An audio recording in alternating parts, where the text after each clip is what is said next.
میں دلہن بنی برائڈل روم میں بیٹھی تھی۔ سبھی مجھے دیکھ کر میری تعریف کر رہے تھے، کہہ رہے تھے کہ تم پر بہت روپ چڑھا ہے۔ میرے ہاتھوں کی مہندی کا رنگ بے حد تیز تھا۔ جو بھی دیکھتا تھا کہتا تھا کہ تمہارے شوہر کو تم سے بے تحاشا محبت ہوگی۔ آج تم جتنی حسین لگ رہی ہو، تمہارے شوہر کے ہاتھوں تمہاری خیر نہیں ہے۔ اور میں ایسی باتوں پر مسکرا کر رہ رہی تھی۔ دل میں چھوٹے سے جذبات جنم لے رہے تھے۔ بس ایک بار میں نے احسن کی تصویر دیکھی تھی اور اس پر فدا ہو گئی تھی۔ وہ بے حد خوبصورت نوجوان تھا۔ پچھلے 6 ماہ سے میں اس کے خواب دیکھ رہی تھی، اور 6 ماہ میں نے اتنے خواب سجائے تھے کہ بیان سے باہر تھے۔ آنکھیں بند کرتی تھی تو احسن کی شکل سامنے آ جاتی تھی۔ 6 ماہ میں نے اس سے غائبانہ محبت کرنے لگی تھی، اور اب دلہن بنی بیٹھی تھی، اس کی منتظر تھی۔ وہ بہت ہی خوش شکل اور نوجوان تھا۔ میرے ہوش تو اس وقت اڑنا شروع ہوئے جب وقت گزرنے لگا اور میری بارات نہیں آئی تھی۔ میرے والد بے حد پریشان تھے۔ یہ والدہ باہر بار میرے ساس کو فون کر رہی تھی، لیکن ان کے گھر سے کوئی فون نہیں اٹھا رہا تھا۔ اب تو مجھے بھی پریشانی ہونے لگی تھی کہ آخر وہ لوگ فون کیوں نہیں اٹھا رہے۔ میرے والد نے میرے چھوٹے بھائی کو ان کے گھر بھیجا تاکہ پتہ لگ سکیں کہ کیا وجہ ہے، اور جو وجہ سامنے آئی تھی اس نے تو گویا میری جان نکال کے رکھ دی تھی۔ وہ کہنے لگے کہ احسن نہ جانے کہاں بھاگ گیا ہے، صبح سے ہی گھر پر نہیں ہے، ہم اسے ڈھونڈ ڈھونڈ کر تھک گئے ہیں۔ میرا بھائی کہنے لگا کہ وہ شادی کے موقع پر کہاں جا سکتا ہے۔ وہ کہنے لگے ہم نہیں جانتے، لیکن پتہ نہیں کہاں گیا ہے، ہم اسی کے منتظر ہیں، جیسے ہی وہ آئے گا تو بارات لے کر آ جائیں گے۔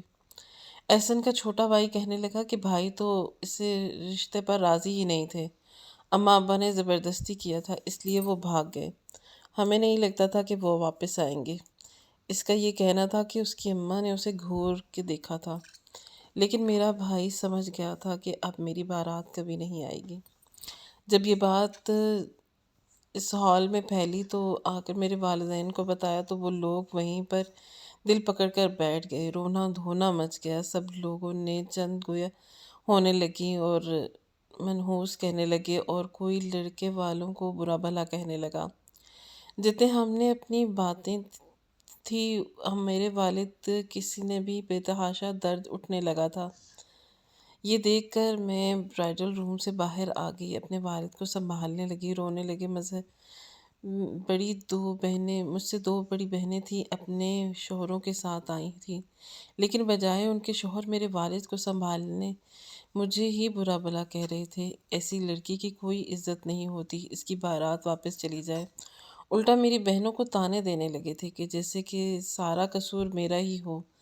میں سوچ بھی نہیں سکتی تھی کہ یہ میرے ساتھ کیا ہو رہا ہے، مجھے برا بھلا کیوں کہہ رہے ہیں۔ اس وقت ایک نوجوان ان مہمانوں میں سے اٹھا تھا جو کہنے لگا کہ اس لڑکی سے میں نکاح کر لیتا ہوں۔ یہ سننا تھا کہ پورے ہال میں خاموشی چھا گئی۔ میرے والد اس نوجوان کو دیکھنے لگے۔ اس کی رنگت اچھی خاصی سانولی تھی، قد درمیانہ تھا، جسم بھرا ہوا تھا، اس کے چہرے کے نقش تک بھدے تھے۔ بظاہر اس نوجوان میں کوئی بھی خوبصورتی نہ تھی، ایک عام سا نوجوان تھا، لیکن میرے والد کے لیے اسی نعمت سے کم نہ تھا۔ میرے والد نے یہ تک نہیں پوچھا کہ وہ کون ہے، کماتا کیا ہے، کتنا ہے، کیا کرتا ہے، بس فوراً سے کہنے لگے کہ میں تمہارا یہ احسان کبھی نہیں بھول سکتا، تم ہم پر جو کر رہے ہو۔ میں تو کچھ کہہ ہی نہیں سکی تھی، یہ بھی نہیں کہہ سکتی تھی کہ میں نے 6 ماہ سے احسن کے خواب اپنی آنکھوں میں سجائے تھے، جو کہ دیکھنے میں اچھا خاصا ہینڈسم اور خوبصورت نوجوان تھا۔ میں بھلا کیسے اس شخص سے شادی کر سکتی تھی جو اس کے پاسنگ بھی نہیں تھا۔ میرے بابا کو بس میرے مسئلے کا ایک ہی حل نظر آ رہا تھا کہ کوئی بھی آئے اور مجھ سے نکاح کر لے اور مجھے اپنے ساتھ رخصت کروا کے لے جائے تاکہ ان کی عزت رہ جائے۔ اس کے بعد جو کچھ میرے ساتھ ہو بے شک ہو جائے، کسی کو کوئی فرق نہیں پڑتا۔ روتے ہوئے میں نے ایجاب و قبول کیا تھا، اور جب اس کے ساتھ رخصت ہو کر باہر آئی تو پیلے رنگ کی ٹیکسی دیکھ کر میرا دماغ چکرا کر رہ گیا۔ اس نے ٹیکسی کا فرنٹ ڈور کھولا اور خود ڈرائیونگ سیٹ پر بیٹھ کر یہ دیکھ کر کہ میرا دل تو جیسے کسی نے مٹھی میں لے لیا ہو۔ وہ ایک ڈرائیور تھا، یہاں شادی پر اٹینڈ کرنے ہونے والے مہمانوں کو لے کر آیا تھا، اور ان مہمانوں نے اسے روک لیا تھا واپسی پر بھی اسی ٹیکسی پر جانے کے لیے۔ اس لیے انہوں نے اس ٹیکسی ڈرائیور کو ہال کے ایک کونے والے ٹیبل پر بٹھا دیا تھا تاکہ میری شادی کا کھانا وہ کھا کر جائے۔ میں نہیں جانتی تھی کہ مجھے اسی ٹیکسی ڈرائیور کے ساتھ رخصت ہو کر اس کے چھوٹے گھر کے اندر جانا پڑے گا۔ ایک پسماندہ سے علاقے کے ایک چھوٹے سے گھر کے باہر وہ ٹیکسی کھڑی کیے ہوئے فرنٹ سیٹ سے اتر کر اپنے گھر کا تالا کھولنے لگا۔ پھر میری سائیڈ کا دروازہ کھولا۔ میں کسی بے جان مجسمے کی طرح سے دیکھ رہی تھی اور اپنی قسمت پر آنسو بھی بہا رہی تھی۔ چلو اس کے گھر میں داخل ہوئے تو گھر کیا تھا، بس چھت چھپانے کی جگہ تھی۔ سیمنٹ کا بنا ہوا صحن تھا جو کہ بہت چھوٹا سا تھا۔ اس کے ایک چھوٹا سا باورچی خانہ بنا ہوا تھا۔ سامنے ایک ہی کمرہ تھا، ایک کرنٹ تھا جو اس وقت مجھے لگا جب اس نے میرا ہاتھ تھاما۔ میں سوچ بھی نہیں سکتی تھی کہ کوئی یوں بھی میری زندگی میں آ سکتا ہے، حساسی طور پر، اور وہ بھی ایسا شخص جسے میں دیکھنا بھی پسند نہ کروں۔ وہ میری زندگی کا حقدار بن جائے گا۔ اس کے سانولے ہاتھ میں مجھے اپنا ہاتھ بالکل بے معنی لگ رہا تھا۔ میرے آنسو ٹپ ٹپ بہنے لگے کیونکہ میرا ضبط اس سے زیادہ نہ تھا۔ میں رونے لگی۔ وہ مجھے اپنے کمرے میں لے گیا جہاں ایک صاف ستھری چادر ایک پرانے سے پلنگ پر بچھی ہوئی تھی۔ وہ پلنگ ڈبل بیڈ سے چھوٹا تھا اور سنگل بیڈ سے کچھ بڑا تھا۔ دیوار کی الماری تھی اور چھوٹا سا ڈریسنگ ٹیبل جسے دیوار کی الماری تھی، اور دیوار پر ایک چھوٹا سا شیشہ لگا ہوا تھا جس پر ایک چھوٹا سا کندا پڑا ہوا تھا، اور چھوٹے سے کمرے میں چیزیں آ سکتی تھی۔ میں نے ایک نظر اس کمرے میں ڈالی اور میری آنکھوں میں آنسو روانی سے آنے لگے۔ کتنی بدقسمت تھی میں، اور کتنا برا نصیب تھا میرا۔ ابھی کچھ گھنٹے پہلے میں خود کو خوش نصیب سمجھ رہی تھی۔ میری بہن نے مجھ پر رشک کیا تھا کہ حفصہ کا رشتہ تو ہم تینوں بہنوں میں سے سب سے اچھے گھر میں ہو رہا ہے، اور اس کا شوہر بھی ہم دونوں کے شوہر سے زیادہ خوبصورت ہے۔ لیکن مجھے کیا پتا تھا کہ کچھ دیر پہلے میں جو کامنٹ کر رہے تھے وہ غرور کر رہی تھی، اترا رہی تھی۔ اس کا حقدار ایک ایسا شخص ہو گیا۔ اس نے مجھے بیڈ پر بٹھا دیا، کہنے لگا کہ آپ کے لیے پانی لے کر آؤں۔ میں نے اس بات میں سر ہلا دیا۔ وہ فوراً سے کمرے سے باہر چلا گیا۔ کچھ دیر بعد جب اندر آیا تو ایک گلاس پانی مجھے پکڑا دیا۔ اسٹیل کا گلاس دیکھ کر مجھے یاد آنے لگا کہ آج تک میں نے کبھی اسٹیل کے گلاس میں پانی نہیں پیا تھا۔ میں اپنی تینوں بہنوں میں بے حد خوبصورت تھی اور نخرہ بھی بہت زیادہ تھا۔ آج تک میں نے برتن نہیں دھوئے تھے کیونکہ میں کہتی تھی کہ برتن دھونے سے میرے ہاتھ خراب ہو جائیں گے۔ کبھی روٹی نہیں بنائی تھی، اتنی گرمی میں میرا رنگ خراب ہو جائے گا، میرے خوبصورت چہرے پر دانے بن جائیں گے۔ اگر میرا کوئی بہن بھائی مجھے اسٹیل کے گلاس میں پانی دے دیتا تو میں گلاس زمین پر پٹک دیتی کہ میرے لیے ہمیشہ شیشے کے گلاس میں ہی پانی لایا کرو۔ اس کے ہاتھ سے یہ اسٹیل کا گلاس پکڑا، بس 2 گھونٹ پانی پیے اور واپس اسے پکڑا دیا۔ اس نے پانی کا گلاس ایک طرف رکھا اور میرے سامنے بیٹھ گیا۔ کہنے لگا کہ آپ کے ساتھ جو کچھ بھی ہوا بہت برا ہوا۔ میں نے دل میں سوچا ٹھیک ہی تو کہہ رہا ہے، میرے ساتھ یہ نکاح ہو کر بہت برا ہوا۔ کل اس کی میرا باپ نکاح کرنے سے پہلے دیکھ تو لیتا کہ وہ اپنی حسین و جمیل خوبصورت بیٹی دے کس کو رہا ہے۔ ارے اگر احسن بھاگ گیا تھا تو ضروری تھا میں کنواری بیٹھی رہ جاتی، میرے لیے کوئی اور بھی اچھا رشتہ آ سکتا تھا۔ مجھے ایک ٹیکسی ڈرائیور کے ساتھ کیوں بہا دیا؟ میرے آنسو تو یوں رواں تھے کہ جیسے خشک نہیں ہو سکیں گے۔ وہ کہنے لگا کہ بس بھی کر دیں، آپ کو تو روتا دیکھ کر مجھے دکھ ہو رہا ہے۔ میں نے سوچا ہاں تمہیں تو دکھ ہوگا، تمہاری آج کی رات جو ضائع ہو جائے گی۔ تم تو چاہو گے یہی میں جلد از جلد اپنا رونا بند کر دوں تاکہ تم میرے ساتھ اپنی سہاگ رات کو حسین بنا سکو۔ لیکن میرا ایسا کوئی ارادہ نہیں تھا۔ میں چاہتی تھی کہ کچھ عرصہ اس کے ساتھ یوں ہی زندگی گزاروں اور پھر اسے طلاق لے کر واپس اپنے میکے چلی جاؤں۔ اس شخص کے ساتھ زندگی نہیں گزار سکتی۔ اس نوجوان کا نام سفیان تھا۔ نکاح کے بعد تو مجھے پتہ نہیں چلا کیونکہ میں غائب دماغی میں بیٹھی ہوئی تھی۔ بس اس وقت ابا کو اپنے عزت کا پاس رکھنا تھا اور میں نے انہیں بلی کا بکرا نظر آئی تھی، اس لیے مجھے نہیں پتا تھا کہ اس کا کیا نام تھا۔ اس نے 500 کے نوٹ میرے ہاتھ پر رکھے تھے، کہنے لگا کہ یہ آپ کی حق مہر ہے۔ شاید ٹوٹل 5000 تھے۔ پھر مجھے یاد آنے لگا کہ احسن کے والد کہہ رہے تھے کہ ہم 10 تولہ زیور حق مہر میں لکھوائیں گے۔ میری آنکھوں سے آنسو گر کر ان پیسوں پر گرنے لگے۔ کبھی کبھی انسان کس قدر بے قیمت ہو جاتا ہے، اس کا کوئی مجھ سے پوچھتا۔ میں نے تو وہ پیسے ایک سائڈ پر رکھ دیے۔ میں نے کہا کہ بات سنیں۔ وہ کہنے لگا کہ جی کہیے۔ میں نے کہا کہ میں ابھی کسی رشتے کے لیے تیار نہیں ہوں۔ وہ کہنے لگا کہ میں جانتا ہوں کہ آپ ذہنی طور پر ابھی کسی بھی رشتے کے لیے تیار نہیں ہیں، میں آپ کو پریشان نہیں کروں گا، لیکن جو آپ کا حق ہے وہ تو مجھے دینا چاہیے نا۔ یہ کہہ کر اس نے اپنا تکیہ اٹھایا اور اپنا لحاف اٹھایا اور کمرے سے باہر چلا گیا۔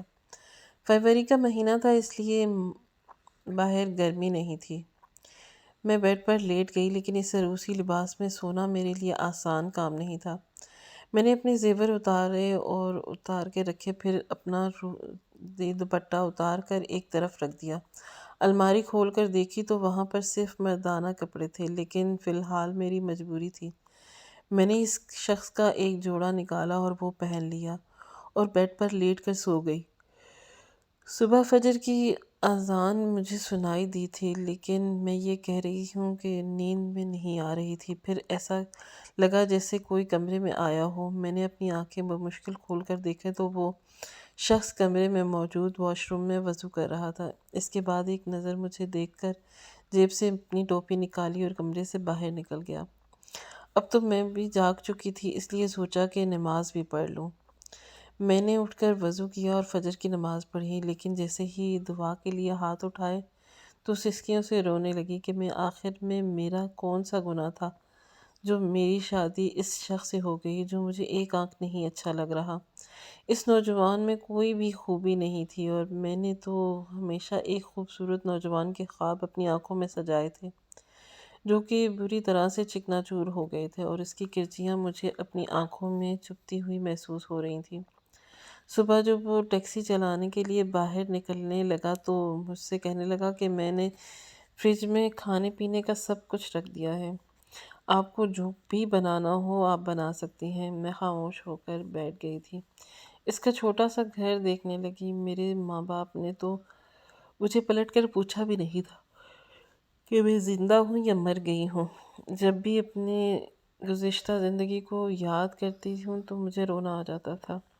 بار بار میں اپنے رب سے ایک ہی سوال کیا کرتی تھی کہ میرا کیا قصور ہے جو میری شادی اس شخص کے ساتھ ہو گئی۔ شام کو جب واپس آئے تو میں نے بس دال ہی بنائی ہوئی تھی، اسے چپ چاپ وہ دال کھا لی اور چند شاپر میری طرف بڑھا دیے۔ کہنے لگا کہ اس میں کچھ خواتین کے کپڑے ہیں۔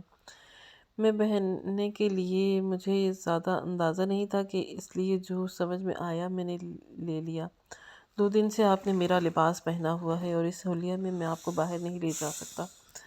پھر کہنے لگا کہ میں ایک شاپر میں برقع بھی ہے، اسے پہن لیجیے گا۔ میں نے کہا مجھے عادت نہیں ہے۔ کہنے لگا کہ ڈالیں تو ہو جائے گی۔ میں نے کہا مجھے ایسی نہ تو کوئی عادت ہے اور نہ ہی ڈالنا چاہتی ہوں۔ میں نے بڑی بے رخی سے جواب دیا۔ پھر میں کچن میں آ گئی، برتن دھوئے اور ویسے بھی کمرے میں آ کر بیٹھ گئی۔ اس نے وہی شاپر جو باہر رکھے تھے اندر لا کر رکھ دیے۔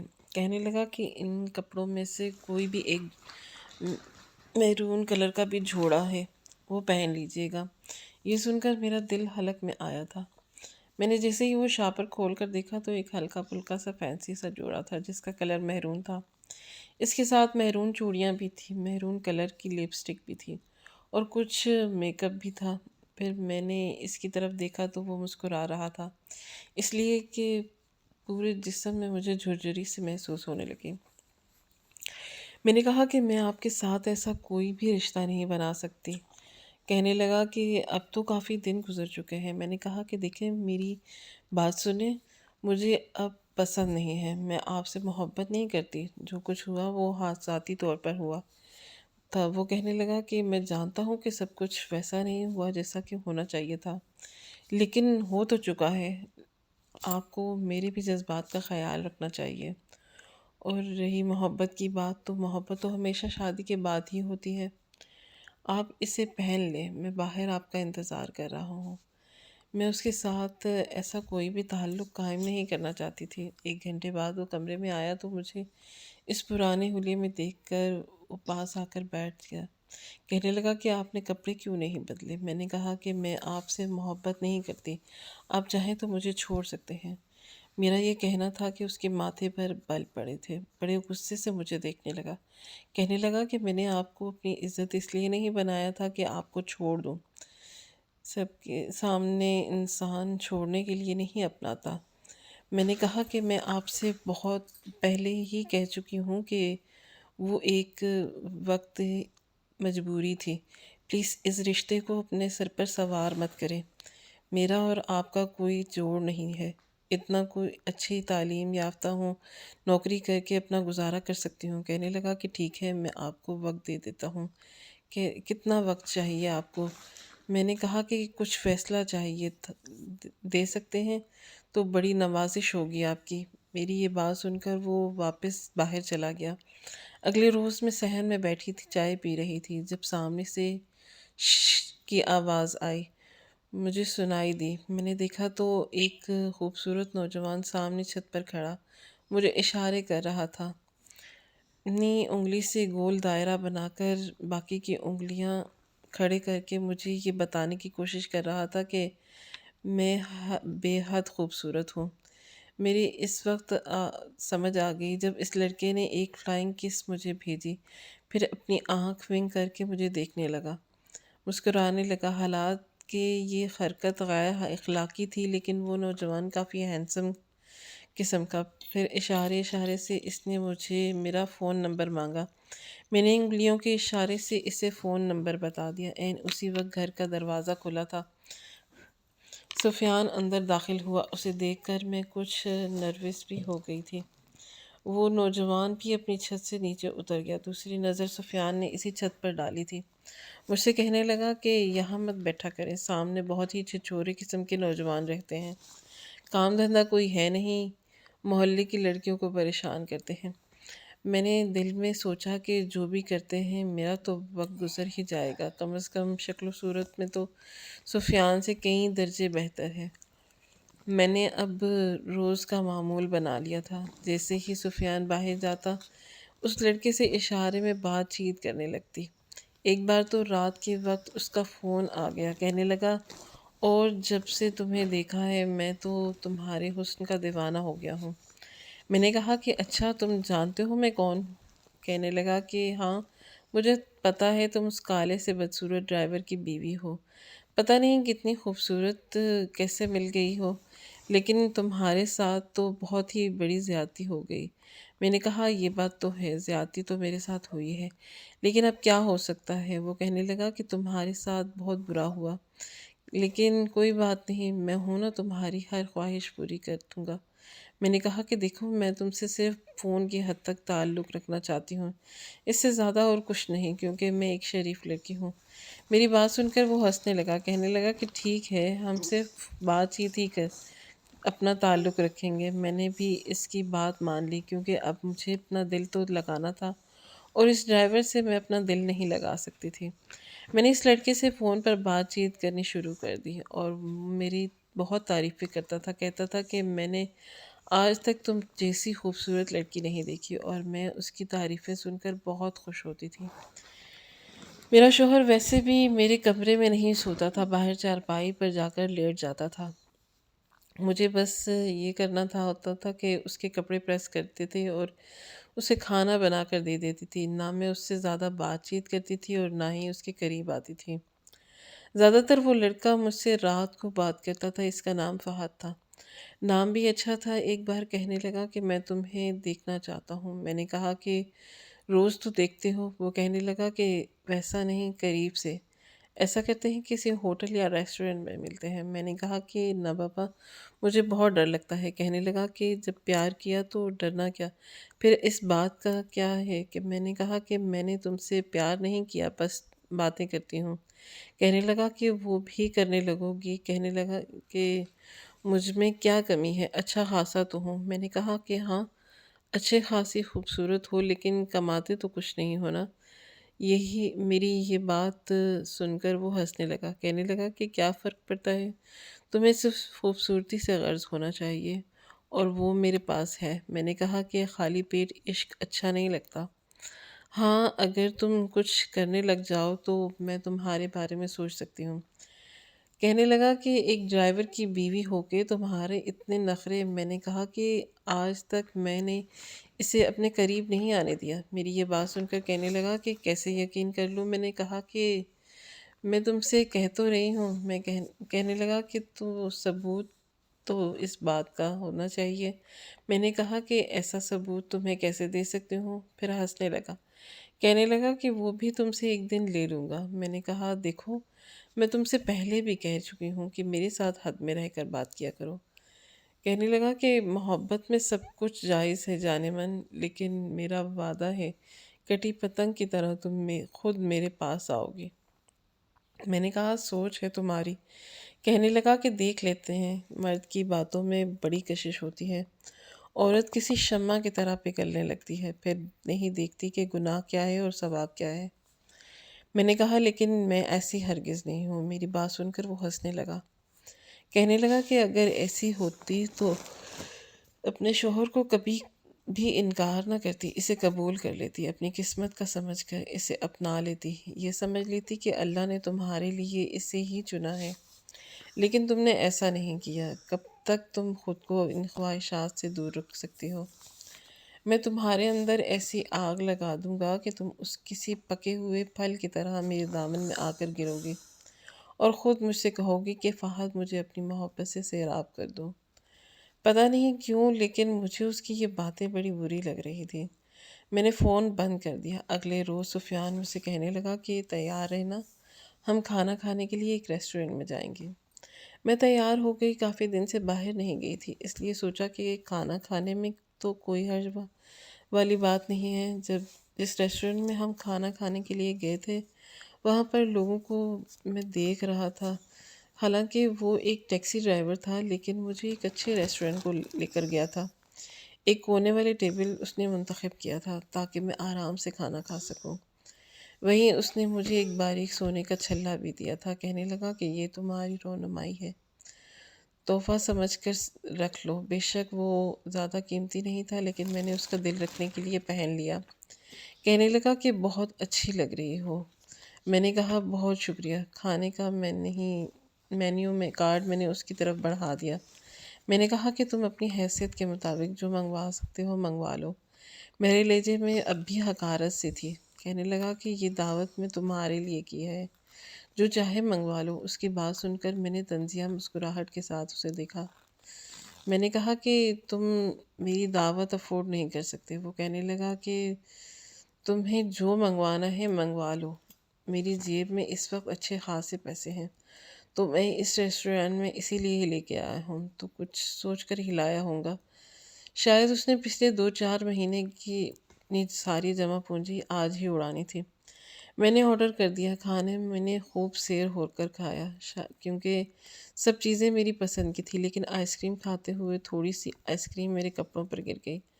میں واش روم میں اپنا دوپٹہ دھونے کے لیے چلی گئی، لیکن جیسے ہی واش روم سے باہر آئی، وہاں ایک نوجوان کھڑا تھا، مجھ پر فکریں کسنے لگا، تنگ کرنے لگا۔ میں نے اسے کھری کھری باتیں سنا دی، لیکن میں نے جانتی تھی کہ وہ میرا ہاتھ پکڑ کر مجھے واش روم میں لے جائے گا۔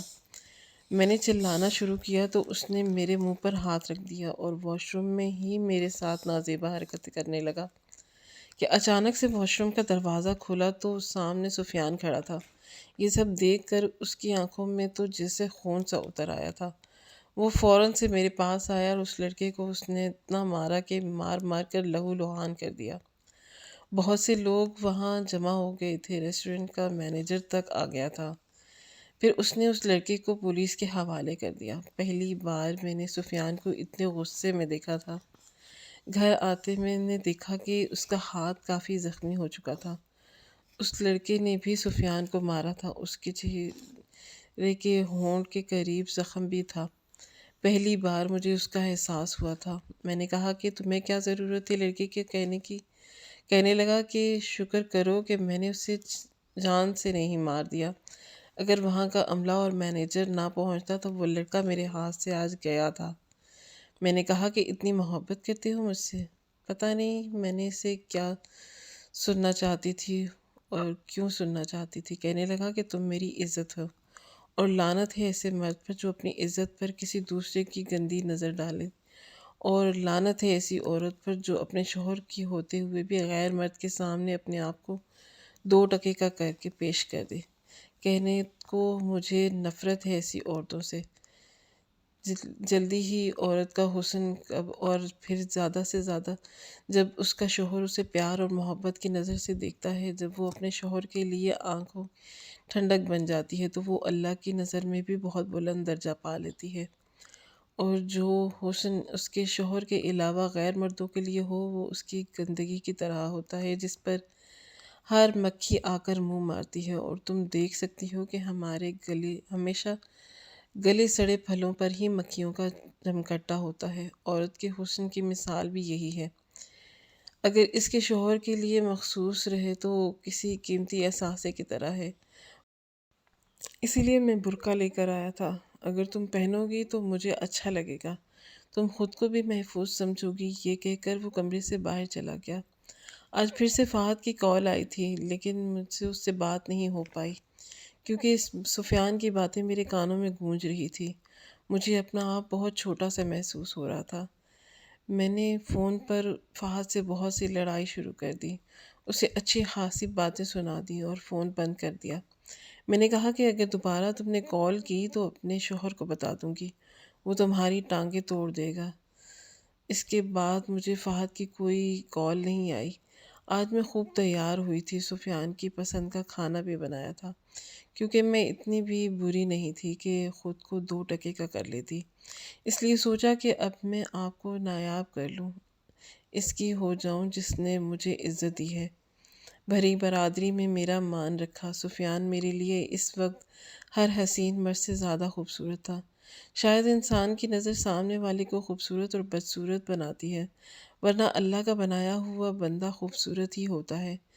جب نظروں سے میں آج اسے دیکھ رہی تھی، مجھے اس میں کوئی بھی بری چیز نظر نہیں آ رہی تھی۔ اس کا رنگ سانولا ہونے کے باوجود مجھے اس کا چہرہ اچھا لگ رہا تھا، مجھے وہ بہت اچھا محسوس ہو رہا تھا۔